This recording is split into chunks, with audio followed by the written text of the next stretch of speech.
ఈరోజు నేను మీకు మహాభారతం ఎక్కడ జరిగింది, అసలు మహాభారతం నిజమేనా, మహాభారతం ఆధారాల గురించి చెప్పబోతున్నాను.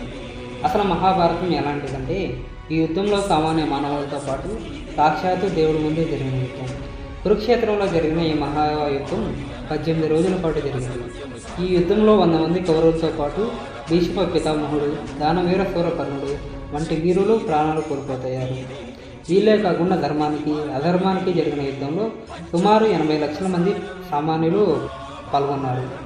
ఈ మహాభారత యుద్ధం కేవలం కథ కాదు, ఇది మన చరిత్ర.